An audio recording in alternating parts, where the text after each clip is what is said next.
فردوس بھائی سوال پوچھ رہے ہیں کہ مفتی صاحب، ملک کے اندر حالات بہت زیادہ ناساز ہیں، ان حالات کی ناسازی کے اندر ہم کیا کریں کہ جس سے حالات درست ہو جائیں یا کم سے کم بہتر ہو جائیں؟ کوئی عمل یا کوئی وظیفہ بتا دیجیے۔ جی فردوس بھائی، حالات تو بہت زیادہ خراب ہیں، اللہ تبارک و تعالی ہم سب کی حفاظت فرمائے۔ ایک عالم نے مجھ سے یہاں تک کہا تھا کہ حالات اس وقت ہندوستان کے اتنے زیادہ خراب ہیں کہ اتنے حالات کی خرابی کبھی انگریزوں کے دور میں بھی نہیں تھی۔ آپ اندازہ لگائیں کہ انگریزوں کا دور کتنا خطرناک تھا، غلامی کا دور تھا، اور علماء کرام نے، علماء دیوبند نے جہاد کیا انگریزوں کے خلاف، باقاعدہ ان کی جد و جہد سے اور ان کی جہاد کی کوششوں سے ہمارا یہ پیارا سا ملک جو ہے ان کے چنگل سے آزاد ہوا۔ اور اگر آج کے حالات ان حالات سے بھی زیادہ خراب ہیں تو آپ سوچ سکتے ہیں کہ حالات کتنے زیادہ خراب ہیں۔ اب یہاں پر کوئی عمل کرنا ہو تو علماء کرام کی جانب سے بہت ساری دعائیں بتائی جا رہی ہیں، بہت سارے اعمال بتائے جا رہے ہیں، وہ کر لیجئے، قنوت نازلہ وغیرہ پڑھنے کو کہا جا رہا ہے۔ البتہ جو کرنے کا کام ہے نا، اصل وہ دو کام ہیں جو ہمیں کرنے چاہیے۔ حضرت مولانا محمود الحسن دیوبندی رحمۃ اللہ علیہ، شیخ الہند، ان کے بارے میں آتا ہے کہ اسی انگریزی دور کے اندر جب یہ ملک کو آزاد کرانے کی، انگریزوں سے چھڑانے کی کوشش کر رہے تھے نا،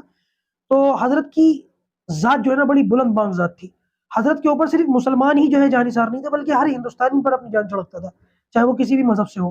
انگریزوں نے جب ان کو گرفتار کیا، کیونکہ ان کے پیچھے پوری ایک تحریک چل رہی تھی اور پورا ایک سلسلہ کھڑا ہوا تھا، اور ملک کو آزاد کرانے کے لیے پوری جدوجہد اور کوشش تھی، تو انگریزوں نے یہ سوچا کہ اگر ان کو گرفتار کر لیا جائے تو یہ جتنے ان کے پیچھے لگے ہوئے لوگ ہیں نا، وہ سارے کے سارے ملیے میٹ ہو جائیں گے، چکنا چور ہو جائیں گے، ان کے حوصلے ٹوٹ جائیں گے۔ لیکن اگر ہم نے مولانا کو گرفتار کے ہندوستان کے اندر ہی رکھا، ان کو گرفتار کر لیا اور گرفتار کر کے ہندوستان کے اندر ہی رکھا، تو پھر ان کو چھڑانے والے وہ ایسے جانثار ہیں کہ کہیں نہ کہیں سے ان کا سراغ لگا ہی لیں گے اور ان کو چھڑا لیں گے۔ تو لہٰذا بہتر یہ ہے کہ ان کو گرفتار کر کے ہندوستان سے باہر کہیں رکھا جائے۔ اور یہ آج کا ہندوستان نہیں، اس دور کا جو پاکستان، بنگلہ دیش وغیرہ سارا ہندوستانی تھا۔ تو مولانا کو انگریز جو ہے اٹھا کر کے لے کر کے گئے مالٹا، اور مالٹا یہ پورا ایک برفستان ہے، ایک سائبیریا کی طرح۔ مولانا کی عمر بھی بہت زیادہ تھی اور بیماریاں بھی بہت لگی ہوئی تھی، ظلم بھی بہت کیے، اور یہاں پر کیونکہ قید میں تھے تو پڑھنے پڑھانے کا مشغلہ کوئی سلسلہ نہیں تھا۔ انگریزوں کی جانب سے ٹارچر تو تھا، لیکن ایک خالی وقت بہت زیادہ ملا مولانا کو غور و فکر کرنے کے لیے۔ تو مولانا کو جب وہاں سے چھوڑا گیا، مولانا کو جب وہاں سے رہائی ملی ہے، مسلمانوں کے پاس آ کر کے علماء میں اور عوام کے اندر حضرت نے یہ بیان کیا تھا،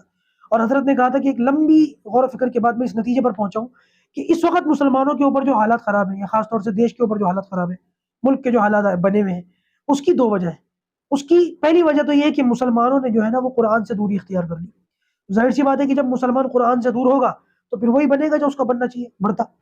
اور پھر دوسری وجہ جو مسلمانوں کی اس وقت بد نصیبی کہہ لیں، کم قسمتی کہہ لیں، وہ یہ کہہ لیں کہ مسلمان جو ہے وہ فرقہ واریت کے اندر بڑھ گئے۔ فرقہ واریت کے اندر جو ہے مسلمان پھٹے ہوئے، طاقت ایک ادھر ہے ایک ادھر ہے، یہ الگ تنظیم ہے وہ الگ تحریک ہے، مسلمان نہیں ہے، فلک کچھ ہے، فلک کچھ ہے، فلک کچھ ہے، فلک کچھ ہے، اور بس معاملہ یہ ہے کہ بہت برا حال ہے۔ تو اس صورت کے اندر جو ہے نا یہ دو باتیں آج بھی اگر اپنے اندر ہم پیدا کر لیں تو یقین مانیں ان دو باتوں کو ہم آج سے عمل کرنا شروع کر دیں تو انشاءاللہ عز و جل کامیابی یقینی ہے۔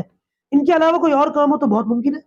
کہ وقتی طور پر کامرانی مل جائے، کامیابی مل جائے، لیکن جب تک یہ دو کام اصول کے درجے میں نہیں کیے جائیں گے، مسلمانوں کو وہ عزت، وہ مقام جو اللہ تعالیٰ نے مرتبہ دیا تھا نا، وہ حاصل نہیں ہوگا دوبارہ۔ اللہ تبارک و تعالیٰ ہمیں سنجیدگی کے ساتھ ان باتوں پر غور و فکر کرنے کی توفیق نصیب فرمائے۔ اتنے برے حالات ہیں، سوال پوچھتا ہوں ہر مسلمان سے، چاہے وہ کسی بھی مسلک سے یا کسی بھی مکتب فکر سے تعلق رکھتا ہو، اتنی حالت کی خرابی کے باوجود بھی اگر آج بھی ایک نہیں ہوئے تو کب ہوگے؟